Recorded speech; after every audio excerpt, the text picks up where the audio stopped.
Hello, everyone. I'm sure you're getting in gradually. Good morning, good afternoon, good evening, anywhere you're joining us from. Hello. I'm sure, yes, we are here for the new edition of the ECOSOC Youth Forum, which is going to be engaging a lot of diverse of people. And I'm very happy to have as much as possible. So in the next, we still have 2 minutes to go before we kickstart, but I want us to, let's ask our friends, our brothers, sisters, and friends, family to join this call so that we can hear a very, interesting and impactful conversation from our speakers today. So keep telling them to join. We are expecting more of them. Exactly Nigerian time, 10:05 we will start the conversation. But before then, I just want you all let us know where you are joining from, whether it's from a state, the country. You can decide to give us a local government. Let us just know where you are joining us from, so that we'll be able to, know that we have as much as a lot of people connecting with us. Don't worry today. I'm not going to take much of our time. So we're going to have a very direct and, connected conversation, simple and direct, so that all of us can be able to, go back to our daily work. And as we know, the EcoSoc Forum started yesterday. We are trying to have a conversation of different young people from different African countries and all over the world to see how we can also influence this conversation around the issue of where we talk about unlocking, collaboration, potential opportunities, that young people, how do we strengthen youth collaboration? How do we build partnership for global impact? So please try as much as possible. Tell your friends, tell your family, tell your uncle, brothers that there is a conversation starting very soon, so that you don't miss all these conversations. So please try as much as possible to be, and we are also streaming live on YouTube. You can also join us there. Let me drop the link of the YouTube on this our chat box, so that most of us also can be part of it. So welcome. I can see a lot of people from Cameroon, from different countries. Welcome from Kenya, Malawi, Nigeria. I am Sebira for Aliu from Nigeria. Thank you for joining us, Sebira. Douala, Cameroon. McNeil joining from Malawi.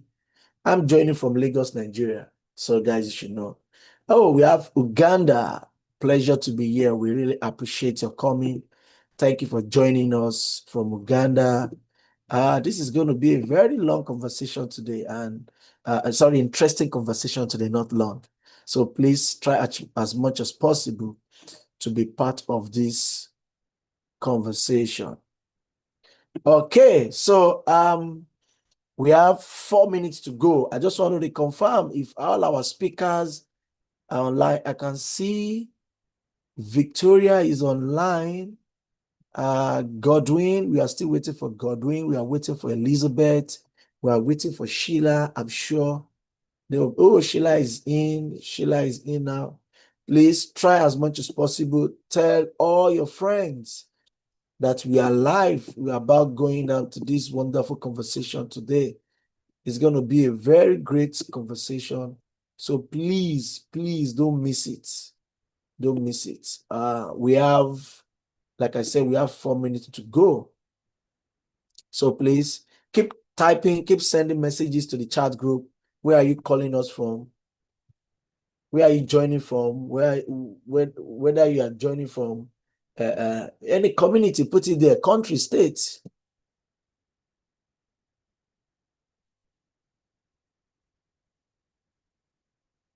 I can't wait to listen to our speaker today, because I'm sure they have a lot of potential lot of information to share with all of us.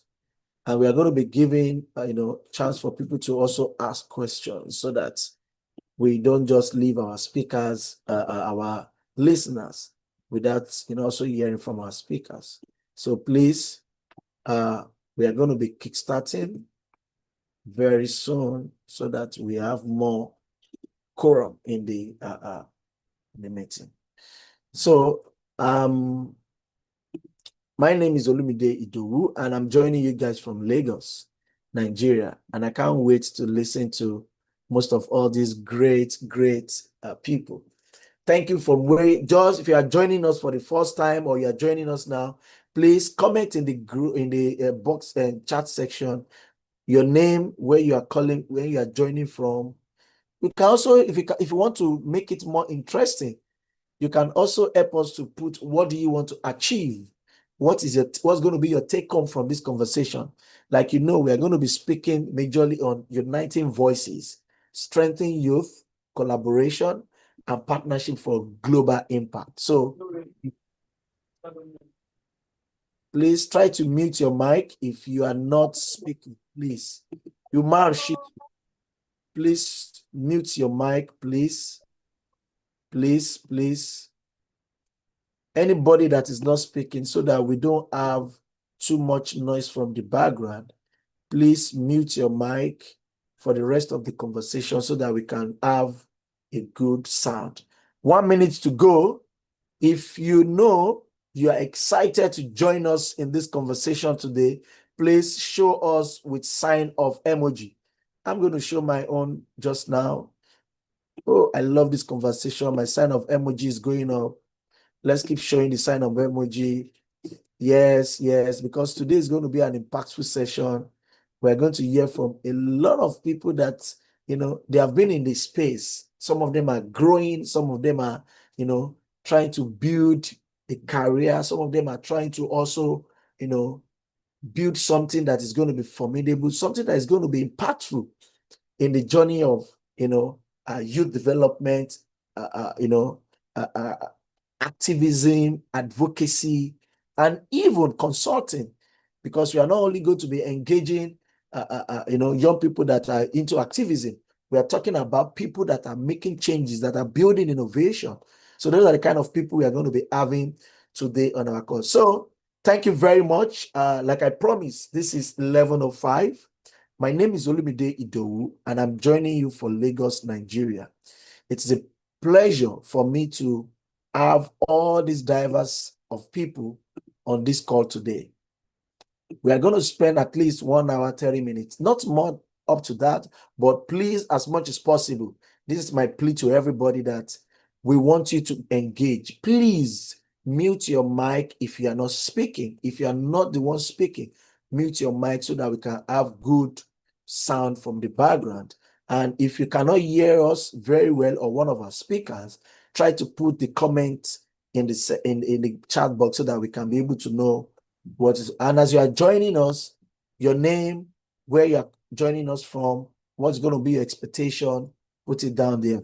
Today, I'm going to be having 4 great speakers, and I'm happy that they are from different countries. We have from Kenya, we are from Zimbabwe, we are from Nigeria. And these 4 young people, they have been in the space. Some of them are growing. Some of them are already grown. Some of them are people that you will not want to miss when they are speaking. So I just quickly, so that we don't spend much of our time. As we know, the world is celebrating the ongoing ECOSOC Youth Forum is going on now in the US for people that are there physically. And we as an organization, as people, as young people, we are trying to see how we can also have an online engagement. And what I'm looking at today is uniting voices, strengthening youth collaboration, and even partnership for global impact. So uniting voices is very essential in today's, interconnected world. We all know, and where complex challenges, such as climate change, inequality, sustainable development, requires a lot of collective actions. And this is one of the things that I think is the reason why we are doing this. Young people are already doing a lot of things, driving innovation, doing a lot of actions in the narrative, but their impact is actually significantly strengthened through collaboration and strategic partnership across sectors and borders. And that is why we are bringing a set of young people to come and speak to us on how do we continue to build this opportunity, to build this career. And the topic we are looking at today is to explore how foster inclusive youth engagement by building strong. Make your mic if you are joining us, and also delivering meaningful impact or global impact. So we know that young leaders are actually trying to transform, to shape ideas and to see how they can scale solutions that can contribute to what we are going to be discussing today. So please try as much as possible. If you are joining us, let us meet our mic. So I will want to first of all call the only gentleman, the only gentleman on this panel, because we love inclusion, we love collaboration, we love involvement. So I will be bringing the only gentleman on this call to actually introduce himself. In 1 minute, tell us about what you do, what inspires you for what you are doing. So please, Mr. Godwin, we have you online. Please try to put on your camera as well so that we can see your face, Godwin. Yeah, all right then. Good day, everyone. Good afternoon, good morning, good evening from everywhere we are calling across the world. Please, First off, apologies. If you are not speaking, can you please off your camera and your mic, Mr. Umar, please? Yeah, Godwin, please, we want to see your camera, please, if it's possible. Yeah, it is possible. You'd give me a minute or two to set that up. I'm just trying to get settled where I am, and so I'll switch on my camera as the call ensues. But I mean, I'm happy to be here. Thank you so much, Mr. Olumide, for the invite. It's a pleasure to be in the midst of young people here. My name is Godwin Lasisi. I am a young public health professional. And I would say I'm proud to be 25 years old. I'm getting older, but I would still call myself a youth, right? And now I'm saying my age because I think it speaks to the kind of work that I do, as well as my passions and interests. I'm someone who is passionate about building young people, developing young people across two major sectors, which is public health and climate change. And so the bulk of the work that I do revolves around empowering young people, building their capacities as it helps them become better public health professionals, as well as better and more developed climate action professionals, so they can impact their environment positively, contribute to sustainable development, and then advance economic development for the country, for the continent, and the world globally. So I'm happy to be here and happy to engage as the conversation ensues. Thank you. Yes, thank you very much, Godwin. Thank you for that wonderful introduction. Like I said, guys, these are young people that are ready to change the narrative of what we see in the environment space, in the development space. And I'm very happy to have Godwin, which is going to be speaking to us in a couple of minutes. Thank you, Godwin, for that wonderful introduction. Let me bring on Victoria. Victoria Williams, are you on the list? I want to hear from you again. Please, Victor Bassi, can you mute your mic, please? I don't want to drop anybody. Please just mute your mic, Victor Bassi. So, Victoria, are you on the call? We want to hear from you. Yes, I'm on the call. So we want to see your face, please. Is it possible? Okay. Yes. Thank you very much. Yeah, you have the floor. Okay. Hello, everyone. My name is Victoria Williams. I currently serve as the Global Youth Focal Point for YCN.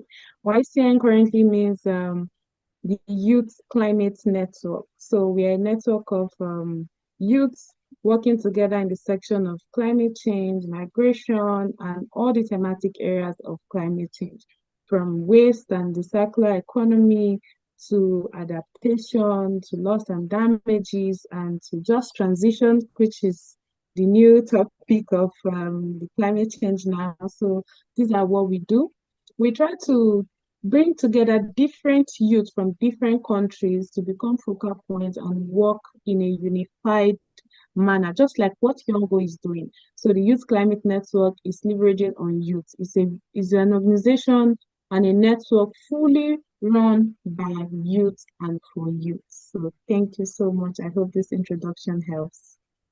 Yes, thank you, thank you, thank you very much for that wonderful introduction. Thank you so much for what you people are doing at the Youth Climate Network. It's so interesting that we are having a lot of people coming together to build the voices for the young people and for the elderly people as well, so that we can build a sustainable future and sustainable environment for all. I would love to have my friend Sheila from Kenya to also introduce herself as we move on. Thank you, Sheila. Hello, are you able to hear me? Yes, I can hear you clearly, very clear. All right, thank you so much, Olumide and ICCDI for the invitation. Hello, our listeners from wherever you're joining from. My name is Sheila Nyango, representing the Youth Senate Kenya. So what we do as the Youth Senate Kenya in brief, we are a youth-led, youth-focused organization that is committed to strengthening youth participation in governance processes in Kenya and beyond.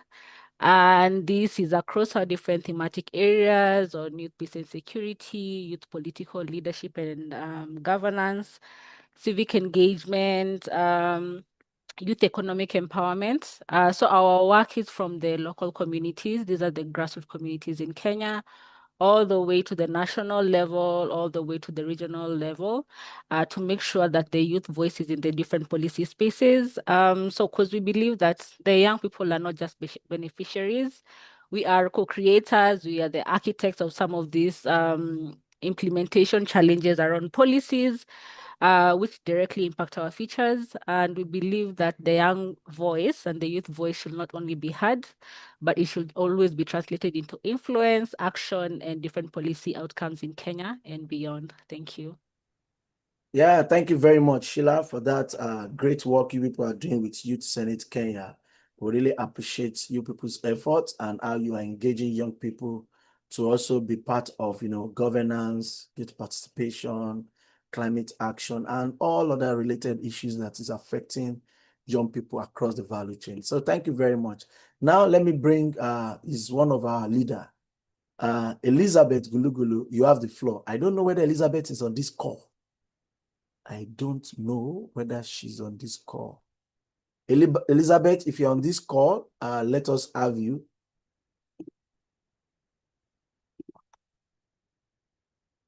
Hey, okay, so before Elizabeth join us, we will, I think she just sent a message now, but let me see how I can make that possible. So guys, let's kickstart. Then we wait for Elizabeth. Let me come to Victoria. We are looking at, and please, our speakers, when you are speaking, let us have your camera on so that we can see the face of the person talking to us. Today's topic is very, very important, and I don't want us to dive in to be talking about that topic. I want us to look at the critical conversation, because young people presently, we have the zeal and the ability to do a lot. You as a person in your role as a Youth Climate Network, how are you leveraging the global platform that you have to strengthen youth collaboration across regions for climate action? Because you said is a region that you people have a regional coordinator. So how are you leveraging those global platforms so that a lot of people on this call can also have that opportunity to see how you are strengthening youth collaboration across region? You have the floor, Victoria. Okay, thank you so much for that question. Can you guys hear me? Yes, we can hear you. You have just 1 minute, 30 seconds. Okay. So how we strengthen global platforms for youth participation is, let's say for an example, a real example, we have a focal point in Ghana. So there's a youth volunteer who is in Ghana, and the person served as the focal point for YCN in Ghana there. So when we have a participation, say a webinar that requires for us to be on site, we have to contact our focal points in Ghana, in Gambia, say, okay, look, this is what you need to do. You need to go and represent the Youth Climate Network in Ghana. You need to represent the Youth Climate Network in Gambia there, because we need you to stand as the mouthpiece of YCN, because YCN is a global platform, like I said. So we strengthen our collaboration beyond just regional or say national level. You know, we as a network of youth around the world, we try our best, you know, to represent the network interest. Sorry, Victoria. I don't Okay, know. Hello, or Victoria. we're working on climate change, we're working on, so you need to represent the Youth Climate Network in for other conventions like this, you know, the Youth Climate Network that, yes. Hello, Hello. Victoria. Yes, I think your network is really breaking. I don't know whether it's from my end or from your end, but I'm sure it's from your end. Can you hear me clearly? Okay. Yes, I can hear you clearly now. Okay, so you can go on now. It's a little bit clear now, so you can go on. Okay, okay. So like I was saying, I was talking about the youth participation, leveraging the YCN network as a global platform for all youth to come together and, you know, share their experiences and teach. When we talk about climate education, we have trainers or volunteers who train younger people on climate education, waste management. So we leverage our platform and we are open to youth who are interested in climate change and other thematic areas that relate not just to climate change, you know. So come, this is a platform that you can use, because we discovered that young people have an identity problem. They don't know what to identify as, because they're not okay, let's say they don't have an organization they're affiliated to. So the YCN is a platform you can come in, you know, share your expertise and, okay, I want to identify with this platform because they give me a global, broader perspective to, you know, be yourself and work under your own expertise. So the Youth Climate Networks does this as a form of global collaboration and participation for all youth around the globe. Thank you. Thank you very much. Thank you very much. This shows that there's a lot of synergy across all other network. And it's something that we need to start looking at as an opportunity for every young people that is doing something across the world or across Africa. So thank you very much, Victoria, for that wonderful contribution. Let me come to Sheila. As a director of the general, Director General of the Youth Senate Kenya, which you guys have been doing a fantastic work. How are you strengthening collaboration as well? And, among young people, actually to, because it's called Youth Senate Kenya, to influence national and regional development agenda, because I see you people work alongside governance. So how are you engaging young people to actually influence this national and, and regional development agenda? You have the floor. All right, thank you for that question. At the Youth Senate, as I mentioned, our work is grounded around the simple premise of youth agency and making sure that the grassroots youth voice is taken all the way or finds its voice all the way from to the county government, to the national government, regionally and globally in the different processes. Because the young people want that space to be co-creators of some of these outcomes. So we focus on equipping the young people with the necessary skills, connecting them with the necessary partners, networks, groups that they can have capacity and space and opportunity to shape those policies at all the levels, from those grassroots to the county assemblies, because in Kenya we have the 47 counties, to the national conversations whenever we're having like the different like last year, for example, and this year we had like the post-corps. So we make sure that the grassroots voice is in some of those conversations, and this voice also finds its its way up to like conversations in the African Union, the UN, and other global processes. So we try to create the structured, intentional pathways for youth participation. And this means that they're engaging directly with those legislative processes. And for us to provide them with the platform and the tools that they need. So we give them we provide opportunities where they're able to um, enlighten themselves or benefit themselves around civic education, opportunities where they can present their positions to legislators in the counties, a push for different petitions, different policies, nationally as well as regionally. So we try bridge that gap between them and the formal decision-making spaces. And at the same time, we are also keen at expanding our footprint by partnering with different youth-serving organizations. I know we sit in the African Youth Commission that brings in different youth-led youth-serving organizations across the African continent. And in this way, even as the Kenyan young person in the grassroots space, they're able to see that their voice is meaningfully included in some of these in some of these spaces. However, we know that some of these global impacts always start from like the grassroots impact. No global impact starts on its own. It is a lead up from the grassroots action that leads all the way to the global impacts. So we make sure that this influence is grounded in the strategic partnerships. Last year, for example, we convened the LCOI, the Local Conference of Youth, where this was intentionally convened by three youth serving organizations.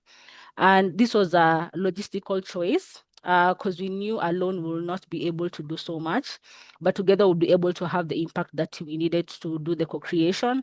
So through this, we were able to convene different regional convenings that were called the pre-LCOIs to make sure that that young voice or that youth voice in the grassroots level has that opportunity to present their thoughts and their ideas and what they feel like are innovative solutions that need to be presented.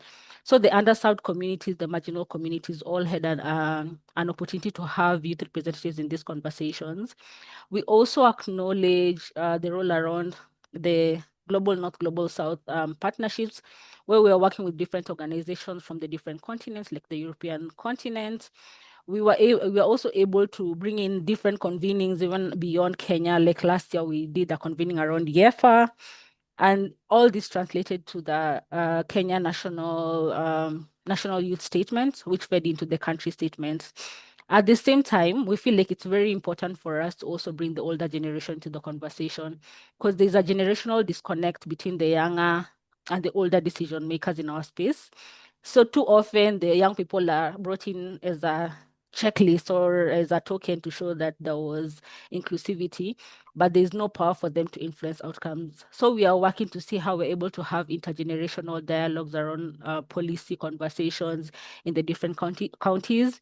And the young people who also have the space to sit on some of these platforms, they're well equipped to the technical capacity, the evidence, and they're also able to provide a unified positions that represent all the young people within their counties in our country, Kenya, in some of these conversations.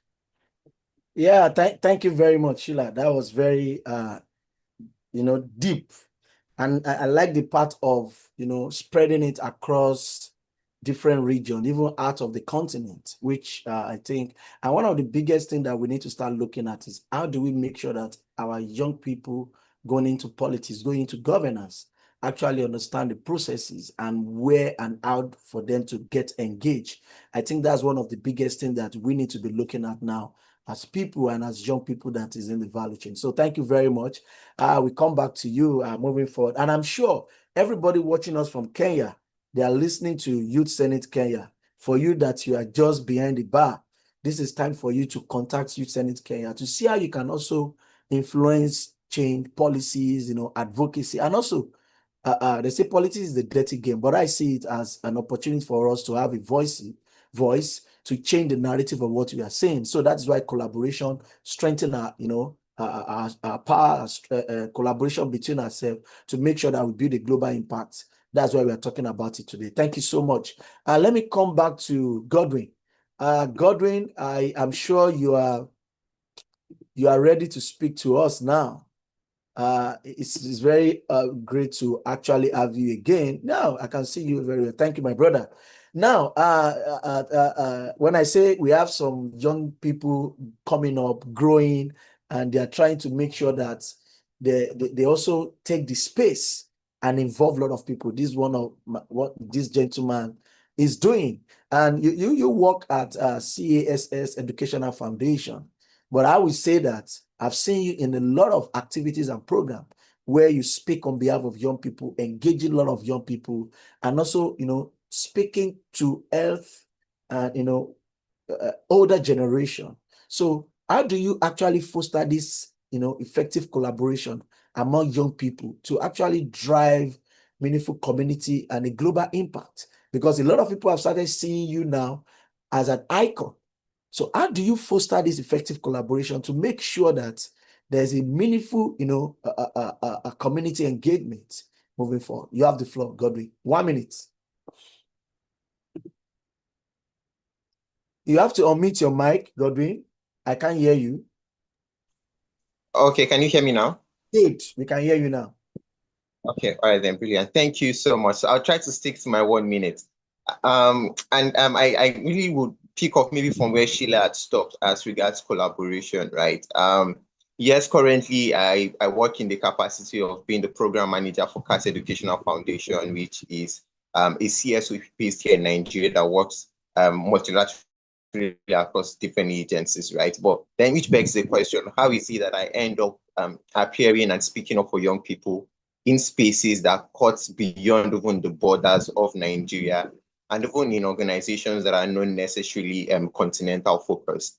And I think for me, it sits at collaboration, right? But then it moves just beyond the vertical collaboration that most young people would see. Coming up in this space, one of the things I realized early on was the fact that collaboration doesn't just work vertically, which most often than not is what most of young people like myself do, right? So we see the top guys up there, we see the UN Secretary Generals, we see the presidents of COP, we see the executive secretary for UNFCCC, and all of these other guys. And even within the government agencies too, we see the heads of our climate change secretariats and all of that. And we are always so eager to engage with them and then participate in the activities, which is not entirely a bad idea, right? But most often than not, we forget that collaboration also exists horizontally, right? So we also have peers who do the kind of work that we do, have interest in the work that we do, and then we forget to engage with them, which is one of the things that I learned early on and I was able to leverage. So beginning of my career within the climate change space, as well as in youth development and the sustainable development space, I founded two initiatives.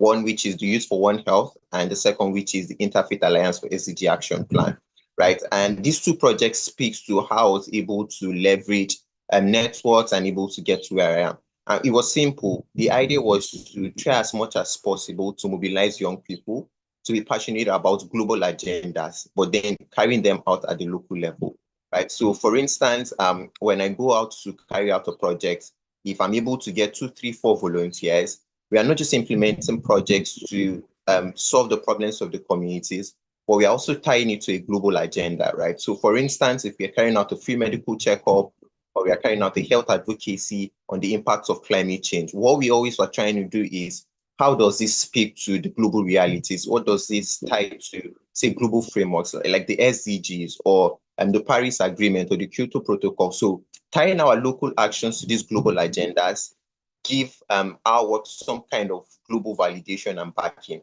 and then it gives a platform to engage, because when I now am able to use the local actions and local projects that I do, tying them to global agendas, when I do eventually meet up with this, I would say more vertically upwards personalities or agencies, I'm able to draw the connection between my work at the grassroots level with the kind of work they do at the multilateral level, at the international level, right? So it makes it easier, because then they see the work that I do as valuable.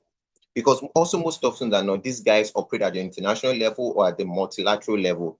And so not that they lose touch with what happens at the grassroots level, but they also have a lot of work to do at the international level. So what they need is that contextual reality that value that comes from grassroots development work, right? So, and that is what I now bring into the space. But the only way I can do that is if I understand what happens at the grassroots level, and then I am now able to tie that to what happens at the global level, right? And so that's one, right? So I would say collaboration is a key part of how I've been able to leverage these networks and then be able to speak for young people across various platforms. And the second one, which will probably be the last, is the competency that comes with it, right? So I've had the privilege of being part of conversations that I would see determines Nigeria's future, and in many cases also Africa's future when it comes to certain strategic documents. For instance, for Nigeria, we launched the NDC 3.0, which I was one of the youth representatives in its development and then its launch last year. I was also part of the young people that we consulted when the National Just Transition Guideline and Action Plan was being developed, and we are looking to its operationalization right now. Right. So those are key documents. And one of the things I've noticed is when I come into these rooms, of course, young people always want to snap the Gen Z pictures afterwards. But when the work is being done, when we are calculating carbon offsets, or when we are trying to match indices with what happens at the grassroots level, when we're doing all of this technical work, I'm showing competency, right? So I am able to sell my value from the part of competence, from the part of expertise. So when next there's a key strategy development work that's happening when it comes to maybe climate change or health or whatever space in which I work in, I'm being called upon not just because I'm a young person, but they know that I'm a young person, my opinions matter, but also because I have something valuable to give. Right. So I think competency also plays a key part, because there's something a mentor of mine would always say. Yes, your name can be called in rooms. You can be brought in as a young person for tokenism or whatever. But one of the things that keeps you in the room, or as you keep coming back to the table, is your competency. So I think I'd stop there also because of time. Thank you. Yeah, thank you very much. Thank you very much, my brother. That was very, very, in depth. You have actually, did a lot of, how will I put it? Strategy on how you started, where you are, and where you are going to. And I think that is one of the way that people will be thinking about the so-called collaboration, because collaboration is about how do you carry other people along? How do you work with other people? How do you make other people to have sense of ownership? And that is how we get to where we are and how we other people can get to where we are going to. Now, I need to bring on somebody. She's a friend, she's a sister, and she has been in this space for long. I think Elizabeth just joined us. Elizabeth, I'm going to add you to the pin now. I'm pinning you, or I want you to show your face. We've started, but we just want to listen to you. Who is Elizabeth Gulugulu? And let's go straight to that conversation. As a leader, as one of the ancient, people in this space, I want you to share with us, what are the most effective strategy for strengthening youth collaboration? Because you have been there for some years, you've been in the, highest level, you've gotten that opportunity to engage both international, local, and you've been able to also speak on the global stage. So how have you been able, can you help us on this call to give us one of the most effective strategy for how we can continue to strengthen youth collaboration? Because my brother that Godwin mentioned tokenism, it's just like they're using us to just come and be on the table, like we said. But from your own experience, can you tell us, and please kindly introduce yourself for our audience. You have the floor. Thank you. Thank you so much. Please let me know if I'm audible enough. You are very much audible. Thank you for joining us. Thank you so much, and it's a pleasure to be joining this meeting with amazing young people. Thank you to the previous speaker as well. I had a chance to listen to what she was saying briefly before my connection dropped. But yeah, just to introduce myself, I'm Elizabeth Gulugulu from Zimbabwe. And I've been part of a youth network called African Youth Initiative on Climate Change. I think being part of this network, it actually helped me to grow, to develop as a young person, and also to claim my space, not only on the national level, regional level, but also on the global level. Through this network, I managed to collaborate with a lot of young people like-minded within the climate change and environmental space.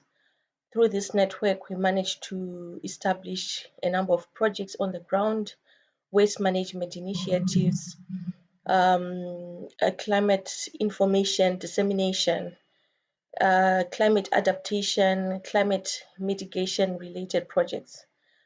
Through this network, it has also established us connections to work with the government and also with the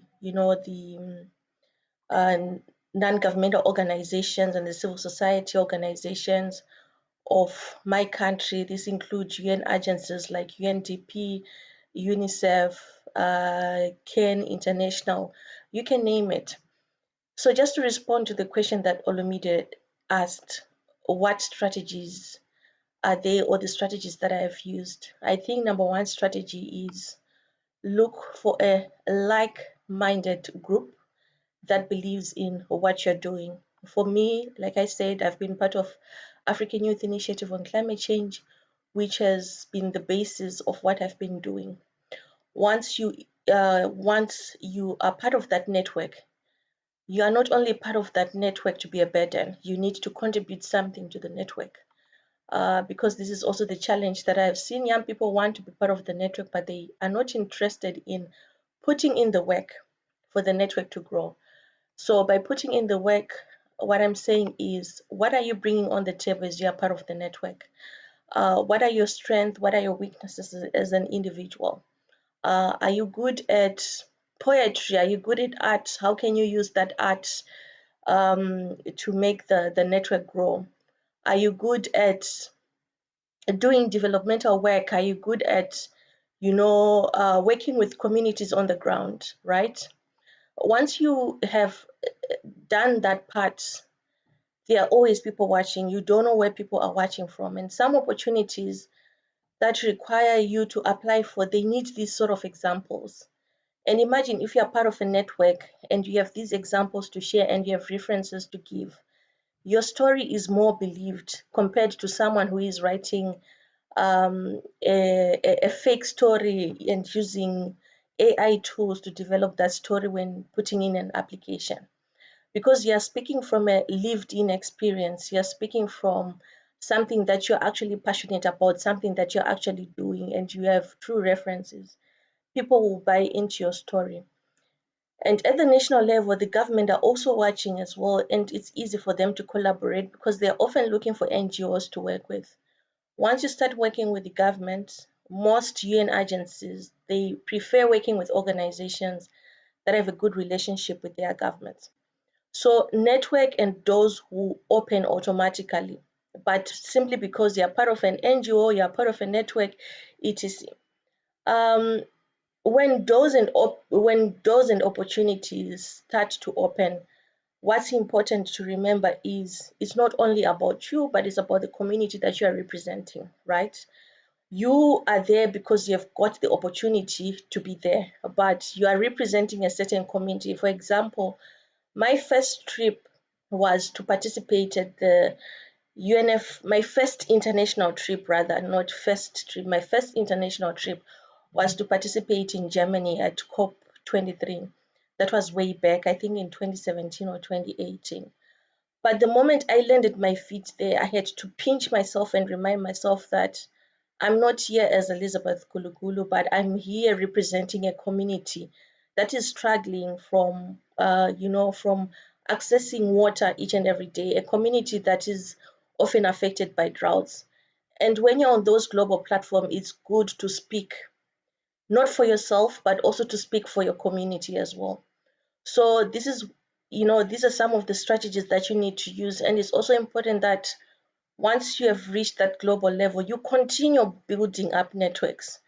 And always remember, transparency is key, right? Remember the principles of good governance, good communication, transparency, right? It's key because people within these networks, they need to believe what you're telling them. they also need to not only to believe, but they also need to understand your story and where you're coming from. There's no need for you to lie, right? If someone is doing A, B, C, and D, it's them, it's not you. Stick to your story. Which community are you representing? If someone is coming from a community whereby they're being affected by desert locusts, it doesn't mean that's the same with your community. Your community is a different story altogether. Stick to that story because it's your story and it's unique in its own way. What the most challenges that I've seen at a global level is because young people, they get too much carried away, but it's also important to remember that you don't remain young forever. This is also your opportunity to come up with your transition strategy. What will happen when you reach 36 years old? You're no longer a youth. Will you still be clinging on to youth-related projects? So once you're now at a global level, you need to come up with a transition strategy. Ask yourself these questions. What am I going to do in the next 3 years? Will I still be in this space? If you will still be in the space, what exactly will you be doing? Will you still be a youth advocate at 38 years old? Will you still be a youth advocate at 40 years old?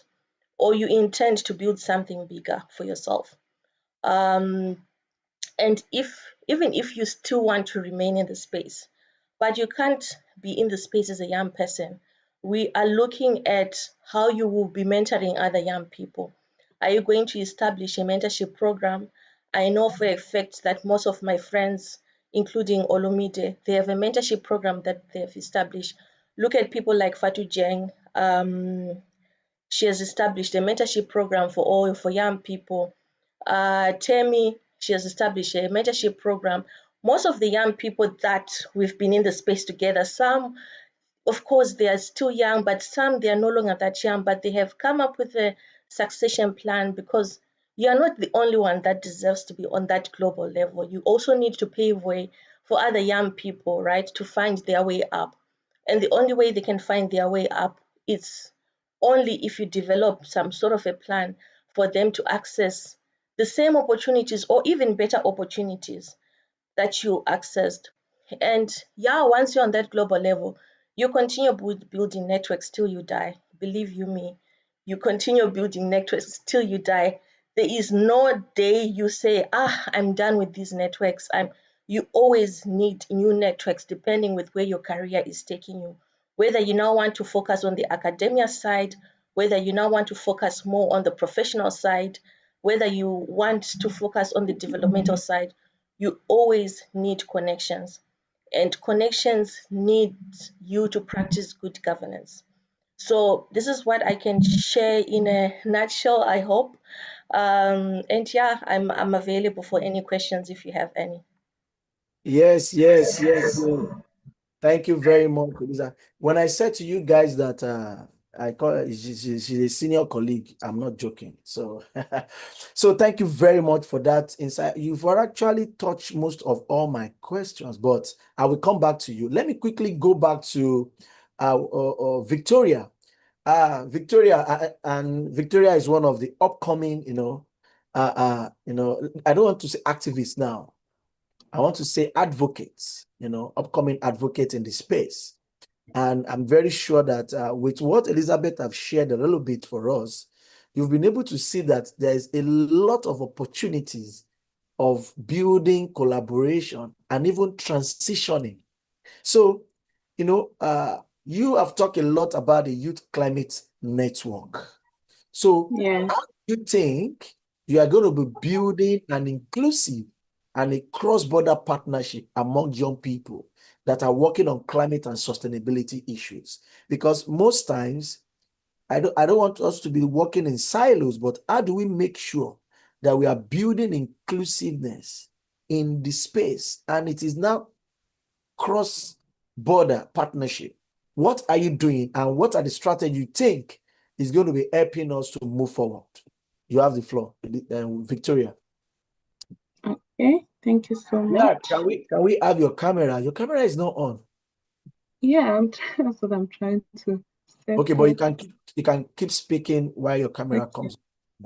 So, one of the strategies that we tend to use in inclusive cross-border partnership for young people is having them to understand first they should be knowledgeable in these topics, because we'll not just invite a youth that we have not properly trained to come and speak on climate or maybe other topics as it relates to climate and sustainability.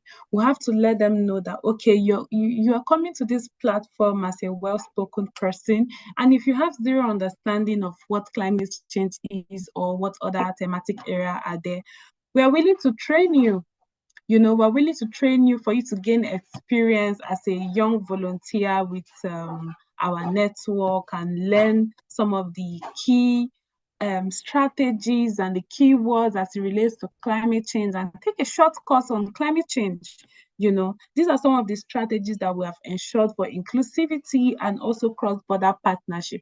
And also for cross-border partnership, like I said earlier, engaging youth in the Youth Climate Network across border to, use our platform to... Can you guys hear me? Can you hear Yes, we me? can hear you. We can Okay. hear you. Keep on, yeah. Yes. So engaging young people in the platform across border is one other strategy that we use, and we also encourage them to be professional at all times, when engaging with other networks and even with their fellow colleagues as volunteers themselves. So these little strategies that we have used for inclusivity, for cross-border partnership has over time gained momentum within the network, and we have seen how to leverage them to be knowledgeable in their practice, being being professional, and have a proper and in-depth understanding of what each topic is about. So that answers my question. Yeah, thank you very much, Victoria. Thank you. If you are just joining us, this is a webinar that is focusing on, we are discussing about how do we unite young people's voice? How do we move from where we are to where we are going to? How do we move from where we are going to also transit, like what Elizabeth have said? Because building partnership, building collaboration, we actually give you that leverage to know people, to gain knowledge, and to drive, actions that, that takes you to where you want to be. So please, we're going to be asking questions very soon. I just have the last round of question for my speakers. Let me quickly come to my friend Sheila. There's a lot have been said today, and people have shared experience, people have shared knowledge, and I just want to merge these two questions together. When we are building strong, do you get it? And my friend Victoria have said something. When we want to build strong, then that means there's inclusive partnership. When we want to create lasting global impact, there's need for us to build strong. I want to ask you, what are the practical ways for us to build strong? As what you are doing, how do you people work together in Youth Senate Kenya? And the second one is, what are the biggest barrier, to effective youth collaboration? Elizabeth have mentioned some challenges, and how can they be, addressed to ensure youth, young voices are actually, truly united and have in the space that we find ourselves. You have the floor in 1 minute. Thank you. In 1 minute. All right. Thank you for that question. It's important to build strong partnerships and inclusion right from the design level. I think strong partnerships is not an afterthought, or inclusion is not an afterthought, but it should be part of the design and the principle of why we are coming together as partners or as collaborators. So this should not be symbolic where you're like, okay, so now how do we make sure that we have a partnership with so-and-so organization? So before we write our first MOU, we send our first MOU, or we write it up, or we send our first email asking for an organization to become a partner or collaborator. Ask yourself, who is missing from this conversation, especially when you think around organizations or young people from the underserved and marginalized communities, and how do we bring them on board meaningfully and intentionally? Second, our partnership should be from a premise of a shared problem and a shared vision. I know most of the time within our friendship groups, or we have friends across different organizations who might be doing the same thing that you are doing, will always lean towards them to come in and become partners, but there's no sense of clarity of why we're coming together. So I feel like we need to come together as stakeholders, or look for organizations or individuals who align with your vision, and you have that defined challenge, whether it's around climate issues, environmental issues, food systems, youth and employment. So when you come together, you're able to co-create shared solutions that are going to be long-lasting and not short-term. And they also transcend into like the different organizational mandates and the different successes. I also believe in identifying and empowering key champions. If you know a young person within a specific sector who has the mobilization power, who has put in the time to build their skills, their technical capacity, reach out to them. Feel free to reach out to them and ask and present yourself, and also present the reason why you feel like what value they're going to bring into your organization, and what value you're also going to give them as an individual or organization. I feel like every successful partnership or collaboration or coalition usually have different stakeholders with different strengths, different mobilization powers, different resources that are able to maintain and sustain different momentums and different goals that we all as organizations want to have within our plans and objectives. So these champions can be local champions, they can be regional champions, they can be global. Always feel free to reach out to them as long as you feel like they're able to align with you. I also feel like we need to embrace co-creation and not competition. As I mentioned when I started, most of this global impact usually start from local impact. One person cannot counter. If you want to move fast, move alone. If you want to move far, go with your friends or go as a group. So one person cannot have all the solutions to all the problems. But if we come together and we have a unified voice and we're able to co-create, we're able to construct in terms of our thinking, we're able to bring in the systems thinking where we're looking at problems in a wholesome way. What are the root causes? What are the effects? What are the solutions? And not depending on like our leaders to bring those top-down solutions or models that are imparted to us as young people. Coming together as the technical groups and the technical young people and the technical organizations in those collaborative processes will make sure that we are equal contributors, we are co-creators of the solutions, and we're able to build trust, we're able to build ownership and sustainability beyond certain periods and certain seasons.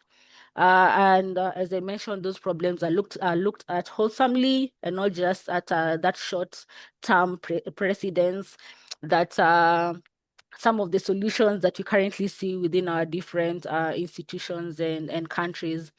I also believe in formalizing the partnerships and the different collaborative conversations while we are nurturing human relationships and also making sure that human dignity is at the top of it. So structures like the MOUs and the joint work plans will provide continuity, and trust will also be built because we have our shared goals, our shared experiences, and there's that transparency and mutual respect in all our deliverables. So leveraging on global platforms like the Yungo, like the Youth ECOSOC Forum, are not just spaces where young people are going for visibility, as one of the previous speakers has mentioned. We go there to represent the voice of the young people that you have left behind in our communities, like the grassroots youth voices who have given you the mandate to go represent them in some of these conversations. So I feel like these are opportunities to also build cross-border coalitions, align different agendas, and scale local solutions to those global impacts for us to have sustained solutions and outcomes. Thank you. Yes. Okay. I didn't finish. I know you also asked about the challenges. I think I have touched them on. I'm done with my 1 minute. You'll give me 1 more minute. You also asked on the challenges and the barriers that I feel like we need to address as young people as we are working towards the partnerships and collaboration conversations. Our biggest challenge as young people is the resource inequality and the tokenism and the generational disconnects that I mentioned before. So the resource inequality usually brings different power and imbalances and power dynamics. And to address this, the partnerships come in intentionally to decentralize and make sure to decentralize participation and make sure that the grassroots voices and engagements carry an equal weight in all our convenings or all our solutions.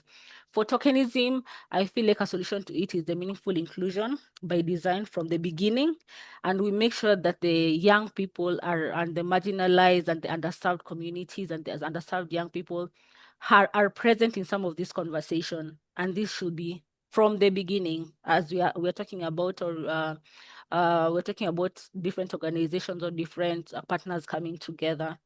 Finally, on the generational disconnect, this has to be bridged actively, making sure there's that intergenerational dialogue, because we all have something to learn from each other. We have the energy as young people, the older people have the experience. So seeing how we are able to come together as equals and share our experiences and our innovations for us to co-create solutions that are long-lasting and have that voice of lived reality and solutions that transcends different generations. Thank you. Yeah, thank you very much, Sheila. Thank you so much for that.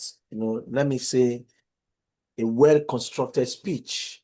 It's something that I'm sure everybody on this call have been able to get one or two things, and it's going to, influence what Godwin is going to be sharing now. So let me come to Godwin. Godwin, everybody have actually known who you are now in the country with your good representation of young people, let me say in Nigeria most especially. And I've also seen the growth, I've also seen the push. And the only thing we can start doing is how do we make sure that we adopt more people?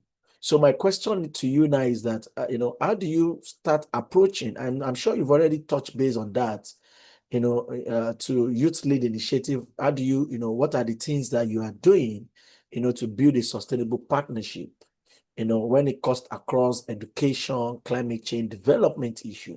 And also, how are you making sure that every young people that you work with along your space are also gaining more momentum, more opportunity, and you are making them to also be inclusive, being active, and also for everybody to have a long and lasting outcome for you? Because, by the time somebody starts growing, it's very important that if you are building that collaboration, there should be a level of reflection on how we engage other people moving forward. So what are the initiatives that you are doing to build sustainable partnership, and how are you engaging more young people to be the voices that you have also be part of for a couple of, I just want to give you at least 2 minutes, please. Thank you. All right, then, thank you. Yeah, so, and I think this really speaks to how we only can people and globally as well, right? Most of them, they always see opportunities come to people and then they hoard it, right? So we are fighting against youth tokenism, fighting against mere inclusion, or sometimes when people like giving the opportunities and they keep it to themselves. Godwin, sorry for stopping you. I don't know if it is from my end. Your network is breaking. Okay. Is it a bit better now? Let's continue. Yes, let's continue. Let's see. Yeah. You can move on. How about now? Cool.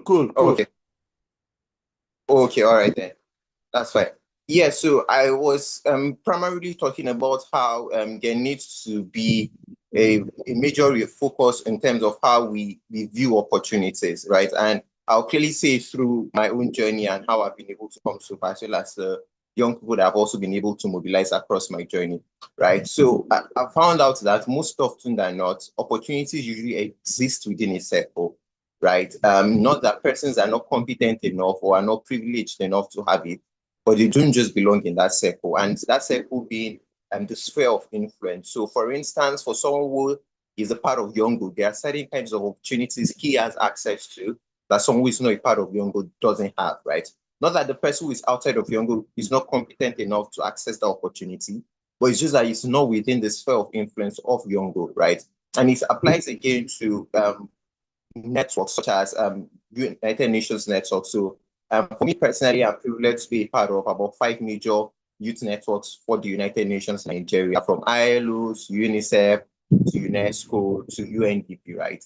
And so the privilege of being a part of these youth networks gives me access to opportunities for young people, right? And one of the things that I've done so far, I try to bring in more young people into these networks. And it happens not usually through a call. Most of the time, it happens through doing the work, right? So many a times you would see UN agencies or certain multilateral agencies put out call for competitions or call for innovations. And by virtue of being selected, you get integrated into this network, right? And so one of the key strategies I've seen, and that has worked so far for me in terms of mobilizing young people who can also take up the baton and be a representative voice to other young persons, is by extending them these kind of opportunities. So when UN agencies or multilateral bodies reach out to say, oh, Godwin, I know you have a large influence of young people. There's this opportunity available. Do you have young people who are competent in this field and can put in applications? Then I make it my sole duty to pass across this information, right? A practical example is, as of right now, UNICEF in Nigeria is trying to get youth advice board members, right? And one of the key things that has been put on my desk as a mandate is, we want you to get this opportunity as many young people as possible, right? And I think, again, it speaks closely to what Sheila had said, I think with Sheila or Elizabeth, about how there needs to be more or less like a transition strategy. So I served as a youth advisor for UNICEF for about a year and a half, right? That tenure has ended. Even if I want to serve more, I cannot, because my tenure has ended. But the question is, within the 1.5 years I served as a youth advisor to UNICEF, what kind of intentional relationships did I build? What kind of networks did I build? Such that now that my tenure is ending, there are competent persons enough that I, even beyond just sharing on my social media or sharing it to youth networks, I can identify 1, 2, 3, 4 persons that I can even take it upon myself to mentor in terms of the application, right? I'm not writing the application for them, but because I've been through the process, I can intentionally give them tips on how to ease the application, right? And again, for this kind of opportunities, thousands of applications will come in.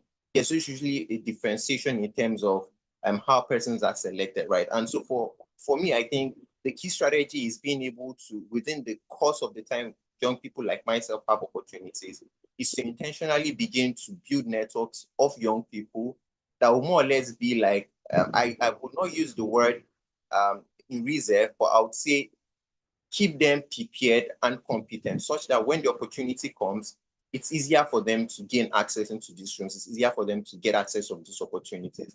And I think it works across all sectors, from climate change to education, to health, to financing for development.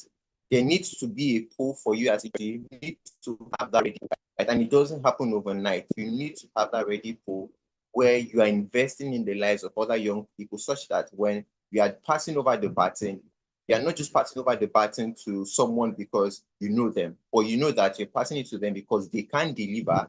I mean, a room of 10, 12, 20 people, they would count that person amongst top 5 or top 3 because of their competency that you've intentionally invested to build in them, right? So for me, I think that's just the major strategy, having a pool of young people that over time you consistently invest in and provide opportunities to, for courses, to having them attend events or consultations. Just invest in them intentionally, and then when the opportunities eventually come, because they would come, you can now begin to basically cascade down this information in terms of trainings or in terms of mentorship for applications and all of that. So for me, I think that's the major strategy. I'll go with that.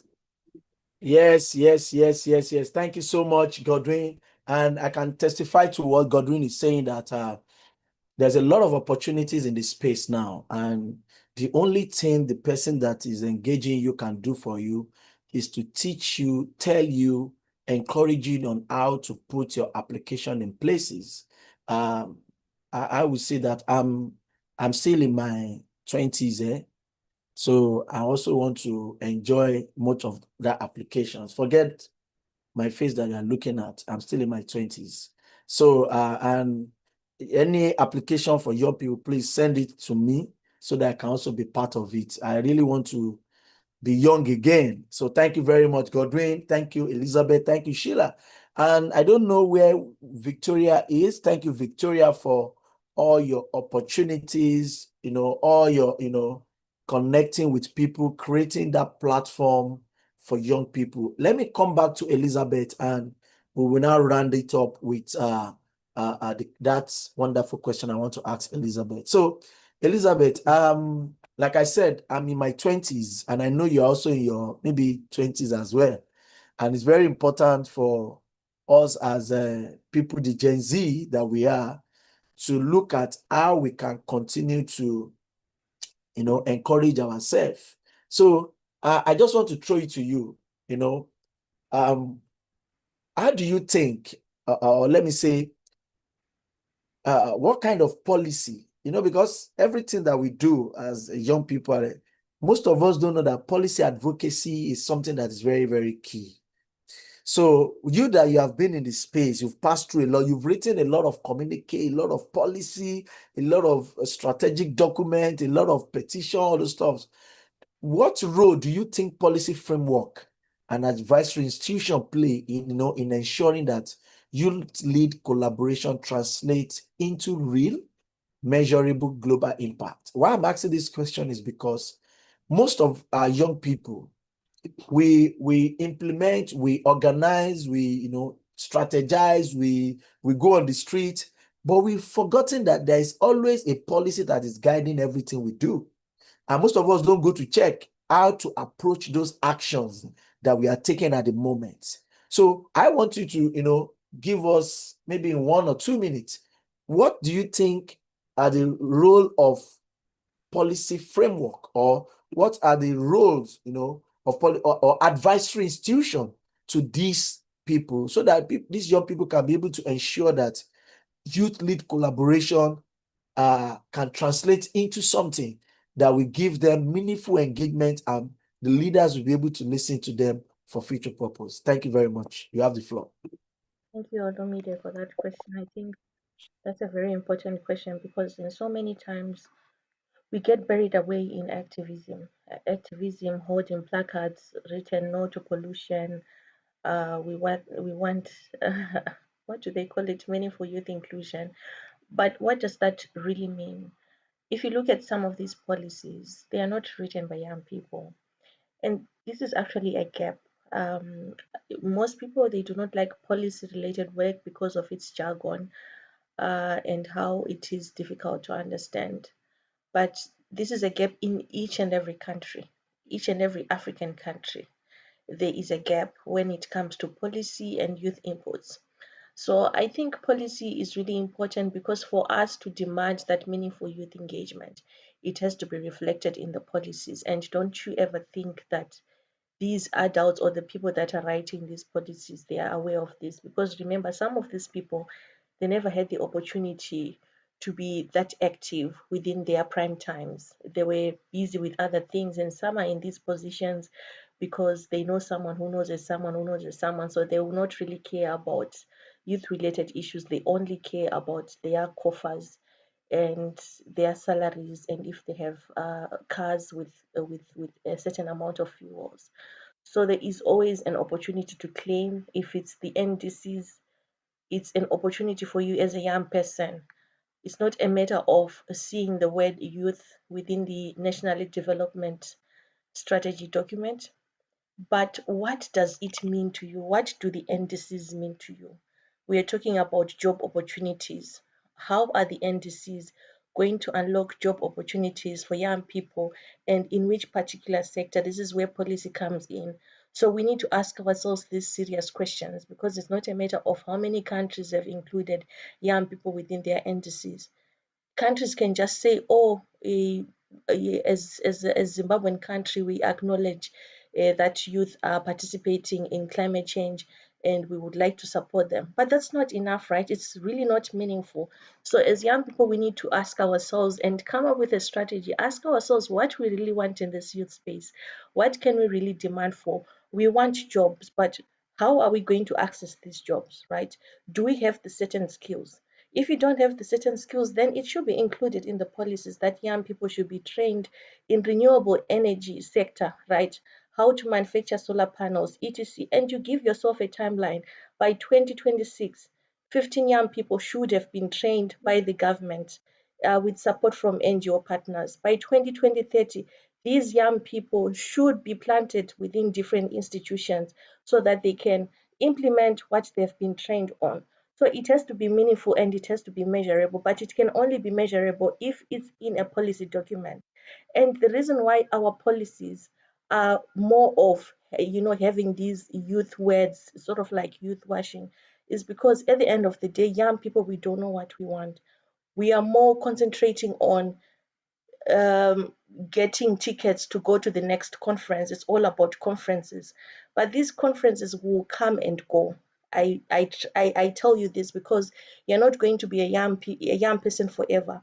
Most opportunities will come, return 30 years and below, 35 years and below. So you have to be very intentional when it comes to policy related work, because this is how you're going to unlock opportunities that will last you for a lifetime. So please don't sleep on policies, don't sleep on your constitution, don't sleep on the youth policies, don't sleep on the nationally determined contribution, biodiversity strategies. Don't sleep on those policies. Read them, understand them, ask yourself these questions. What am I gaining from this policy? How am I going to, how am I going to add value to this policy as a young person? Where are we going to get the resources? It's important to include this in your policy to say the money to invest in young people, we are going to engage such and such partners to assist with that. And after that policy has been passed, it's now your responsibility to reach out to these partners to say, in the policy document is written A, B, C, and D, and we are looking for partners, implementing partners to assist us with gaining certain skills so that we can fulfill this agenda which is in this policy. So we need to step up. We need to move from activism. We need to move from protest to projects. We need to grow up. You could be young today, but it does not mean you remain young forever. So yeah, that's what I can share. Wow, wow, wow, wow, wow. Thank you very much, Elizabeth. Thank you for that. It must be meaningful and measurable. I think that is one of my take home. If it is not measurable, if it is not meaningful, then we are not doing anything. We are just scratching the surface. Thank you so much for your wonderful contribution. And I can tell you guys that what we have been hearing today has been part of how a lot of people were there before and they were here today. A lot of us listen to all this. Like I said, I'm still in my 20s. Please don't fight about that. I'm happy that I'm still listening to this. It's getting me, to get more engaged and to also see how I can continue to build a meaningful partnership, meaningful engagement. And that is what you've seen that this gentle and beautiful sisters here have said to us today on this webinar. So I just want to quickly use this opportunity to come to my our participants that have joined us from different countries today. Please, I'll be very fast about this. I just want a male and a female to ask questions. And that is going to be the end because I know a lot of us are going back to work. We need to do a lot of stuffs and the week is closing gradually.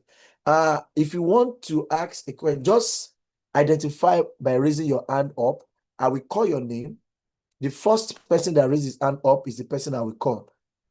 I just need a male and a female. A male and a female, a male and a female. Is there anybody that wants to ask? Okay. Okay, I can see who is the, okay, I have Ekene and Minafu, if I'm good with that. Ekali, you have the floor, please. In 1 minute, let me say 30 seconds, please throw your hand. You can let us know who you are directing the question to. You have the floor.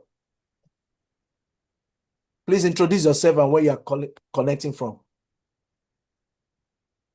Thank you. My name is Ekale Epakan. I'm a human rights defender and a climate change advocate from northern part of Kenya, from a community called Turkana. Mine was not just a question, but it is because most of the times as we even having these discussions around starting youth collaborations, most cases I got to ask myself, who get this opportunity to participate in these spaces? Because most of the time we focus much on only being on participation, but not on the selection process behind it.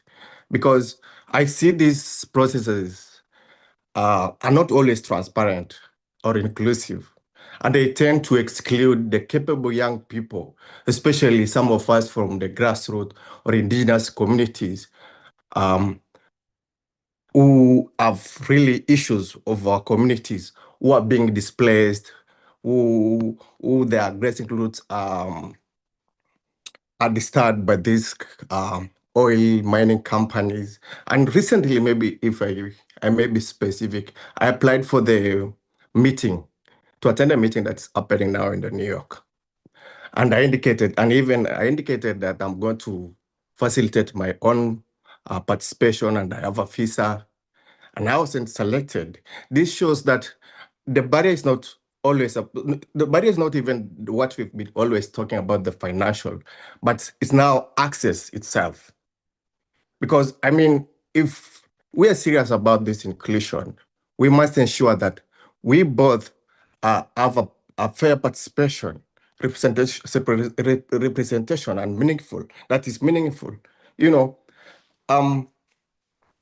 Because these are the spaces where we meet the people, we meet the comrades who can help us with our struggles of our community. I come from a community where they're being displaced, not only by the government, who want some more land for their army, for establishment of army bases, putting airports, and all, and not, and again, we have these mining companies that are coming in place each and every single time.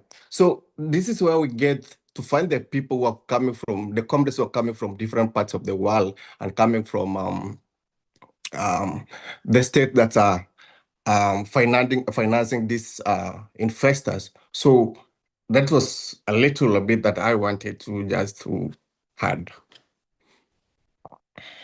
Thank you very much, Ekale. I see and I feel your pain. I've been there, like I said, I've been there before, and I don't want to. I will say something after the call to also buttress maybe a response to what you've said, because you said it's a question and it's like a contribution. But I will come back to our audience, our speaker, to just maybe if you have something to say to Ekale, which is from Kenya in one very community there, and what he has already shared. Let's hear from Minafu Panandi. Please introduce yourself. You have the floor. Your mic, please unmute your mic if you want to speak. Minafu, unmute your mic. Okay, if Minafu is not speaking, let me quickly come to Elizabeth. You've listened to what Ekale said. The reason why I'm calling you is because I'm sure you will have such experience. You have had such experience as well, and been in the space for some time. What do you think is the best solution, the best answer for Ekale moving forward? Elizabeth. Yeah, thank you so much, Ikali, for raising that. And you're right, the spaces are really not accessible. I have been denied a visa before, and it's not the end of the world, right? If you have been denied a visa, it's not the end of the world. It's just one meeting, and we have 1,000 of meetings that happen worldwide. You keep on trying. I kept on trying, even to these global conferences, the UNFCCC conferences, these are the most difficult conferences for you to attend. You need accreditation. You might have your own funding, but if you don't have accreditation to get into the meeting, then that's it for you. You don't have access to the meeting. In order for you to get accreditation, you need to know someone from the government who can support you, or you need to know some NGOs who really believe and trust the work that you're doing. So when building networks, it doesn't happen overnight. It doesn't happen over days. Sometimes it takes years to establish these networks. So what I would say to you is continue establishing your network, continue engaging with your local partners, because sometimes these local partners, they get to open up opportunities for you. Your UN agencies, your local UN agencies, your local NGOs within your country, sometimes they can get to open global and international opportunities for you. So sometimes it's not about the money, because there are some things that you cannot buy with money, like visa. You might have the money to pay for your visa, but for it to be stamped in your passport, even your money, they will just take your money and that visa will not be stamped. So continue building your network, continue improving your application as well. Sometimes we might think we have done the best that we can, but you'll be shocked that there are people out there who can write really good application. So try to learn from those people. I have written so many applications that have been denied, but each and every time I'm patient with myself and I try to learn, I try to give myself grace. And it's only one day that the barriers will be broken. The barriers will not get broken overnight, but you consistently have to work on weakening the structures day and night. So that's what I can share. Thank you very much, Elizabeth. Before I come in, because we are rounding up, Sheila, do you have something to say? Yes, I have something to say to add on to what Elizabeth has said. I do agree that getting some more access to some of these opportunities becomes challenging. And what I can put emphasis on is on the quality of the applications that we put out there. That is one. I know we are in the age of AI, and a lot of these applications are there's a question that is asked, and there's an answer that you have that you can easily copy and paste from your AI application. But I want to encourage you to also come up with your reality. You as a person, as a young person from Turkana, when you're answering this question, let it be as honest and as genuine as possible. That represents the answer represents you as a person, that you can use, that can make you shine in some of these applications. Only use AI to enhance some of these answers, but don't fully depend on like the AI apps for you to get answers. And I also want to encourage you to try and try again. Some of these opportunities don't come on your first, second, third try. You'll have to try several times. And also being part of your local networks and local organizations. Like I know SemiRed in Kenya, I know Femnet in Kenya, and they provide so many opportunities for the marginalized young people within the marginalized counties of Kenya. I know an example, like from last year, we as we were coordinating the LCOI processes, we used to have thousands and thousands and thousands of applications, but the selection process was very independent, and the quality of applications also stole some of those applications that we were getting, and we ended up having so many young people even from Kakuma. I know Ekane will know where Kakuma is, and they were able to be supported, and they were able to participate in some of these convenings. So try and try again, and also be part of a network or be part of a community that is also able to give you access to some of these opportunities. Thank you. Okay. Thank you very much. I don't know whether Godwin or Victoria would like to say something, but let me quickly say that, you see, my brother, please. who is that? John? This is John, please. John, well, because Mufana did not talk, let me give you the opportunity, because I'm closing now. Let me give the, please, in 30 seconds, just speak in 30 seconds. Yeah, you have the floor. Thank you so much. This is John from Kenya. I just wanted to say thank you so much for creating this space. At least I've gotten an opportunity to hear from you guys. My question would be, going forward, how are we going to be able to get this space, interact together, and get this network going forward? Is it just the beginning and the end? What's the way forward? Thank you so much. Or rather, how can we connect going forward? All right. Thank you very much, John. If you have been in this call from the beginning, I think that your question have been answered by Sheila, have been answered by Elizabeth, by Victoria, by Godwin. But let me simplify it in a simple way. Find a network to join in your country. Let me tell you guys something. I really want to tell you that what Elizabeth talks about, meaningful and measurable, is one of the things that gets so many people going. You need to know when to stop. You need to know when to move. And you need to know sometimes when to reflect. And that is why every rejection should be an opportunity for everybody, most especially every young people. Let me tell you today, I've rejected a friend of mine an application before, not because I have a problem with him, just because I foresee that that is not the right time because you need to learn. Somebody have rejected me for an application before, not because I'm not qualified, but it is high time for me to allow some people to be part of that process as well. And that is where we need to put our thinking cap to start looking at there are spaces, there are opportunities that can easily buy a ticket and go to Abuja to attend all the meetings. But sometimes I see myself as, oh, guy, you are now growing. You need to build another, something that's going to be meaningful for yourself. And that is the only point that we are missing as young people. Secondly, if you are just coming into this space, just be ready to watch, listen, learn, and try to see some people that you can. So sometimes you can look at people's growth, but you are not looking at their character. But when you look at people's growth, it helps you to fine-tune what you want to do. There's another thing I want to share here is because of what my brother Ekela asked. You see, I don't want to tell you a lot of story. I foresee that you say you have a visa. Let me tell you, Sheila mentioned that you need to join a network or you need to be part of some network in Kenya. One thing we need to do, we need to find ourselves in a place where our voice matters so much. If you want to be part of Youth Senate Kenya, or you want to be part of Femnet, or you want to be part of a network called PAGA, honestly, let me tell you, you need to make yourself relevant. Sometimes we dip our hand in our pockets to be part of some certain initiative. I'm not telling you to travel abroad now. What are the things you are doing in your country that you can tell the story?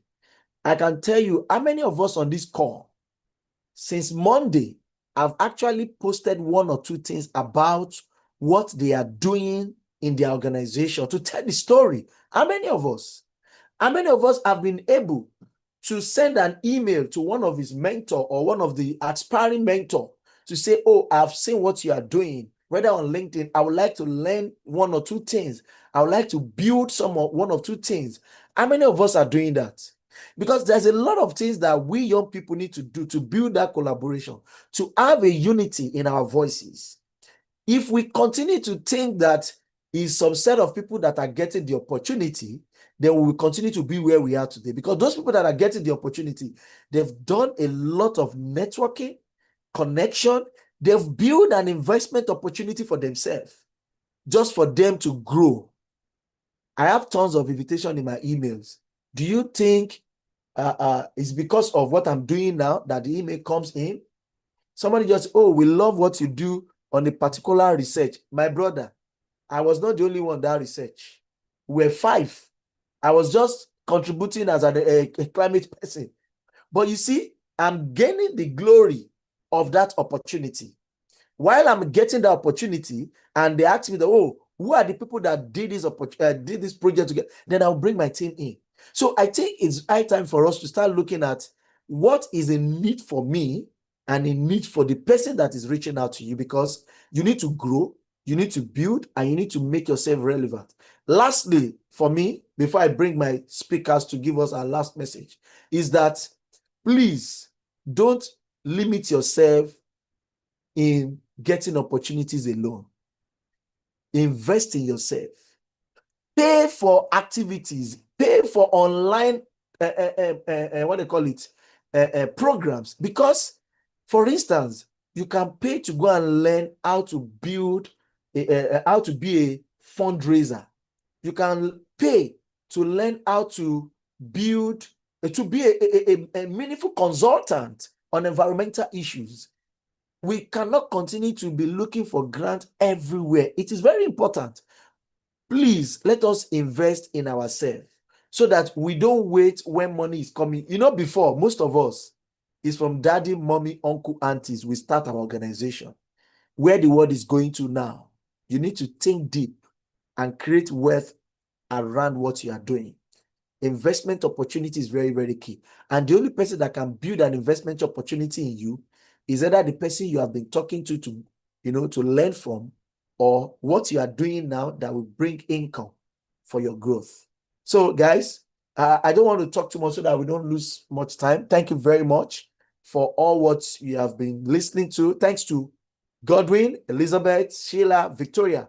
But I want you all, 4 of you, to please put on your camera, if it is possible. I just need your camera on for 1 minute.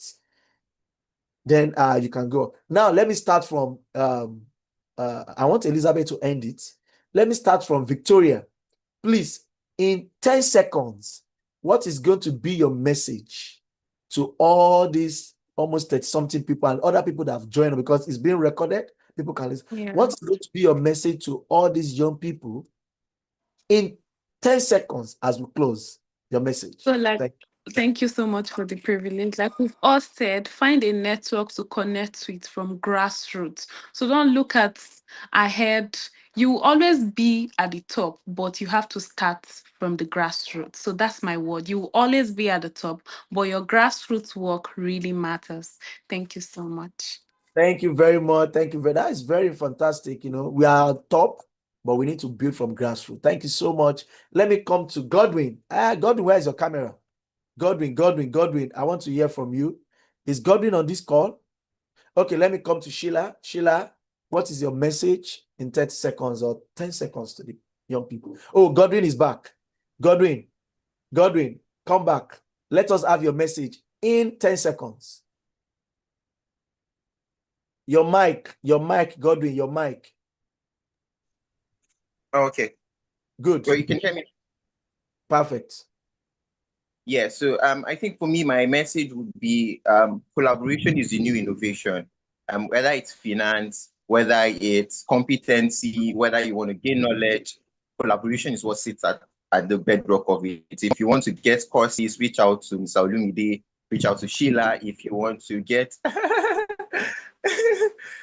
no, I mean, so not that you teach your courses, but possible courses that you recommend so they can grow competency, right?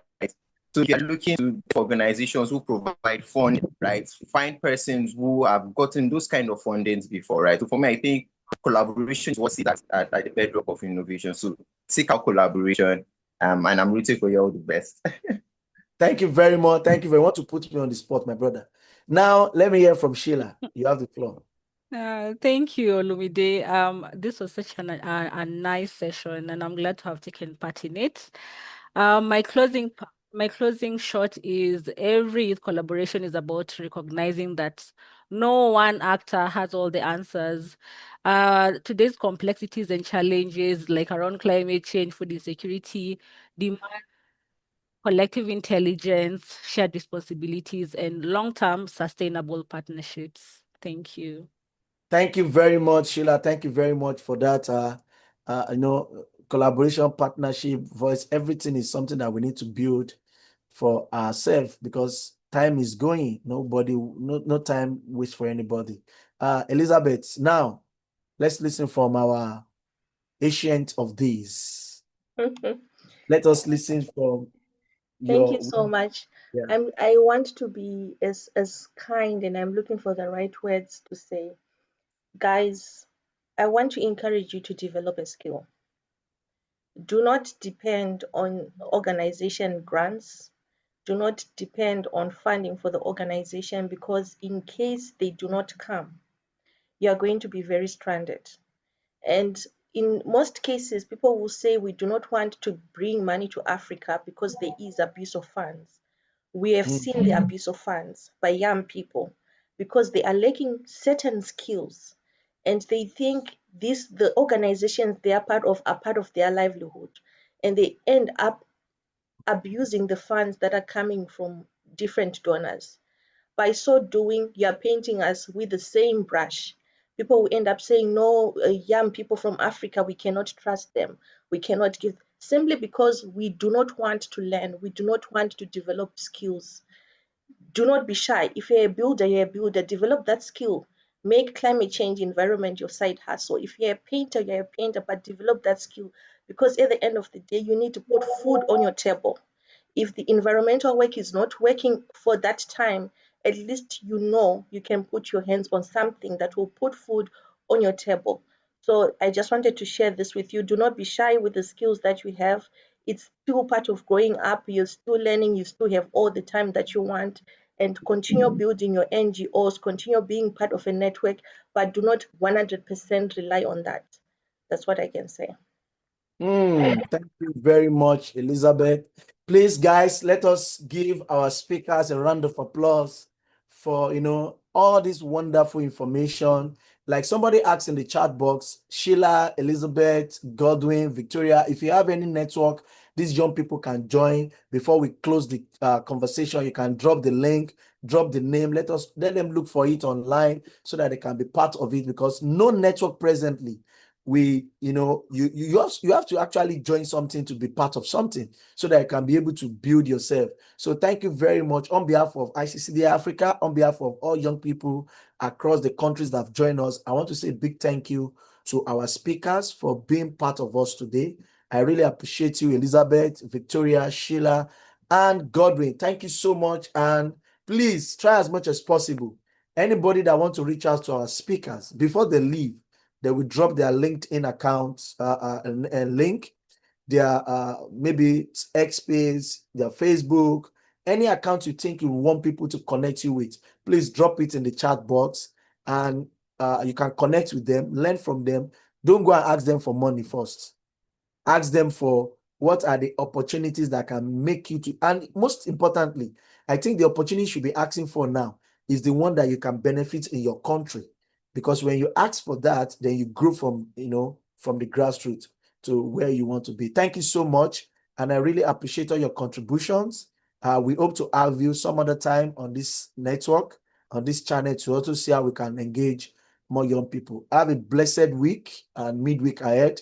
And if you have any question again, you can send it to us or send it to climatewednesday@gmail.com, and we'll be able to respond to that in any way we can do that. So we close now. Thank you very much and have a blessed week. Bye. Thank you, Eliza. Thank you, Sheila.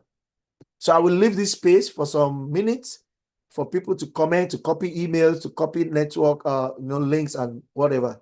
Thank you so much.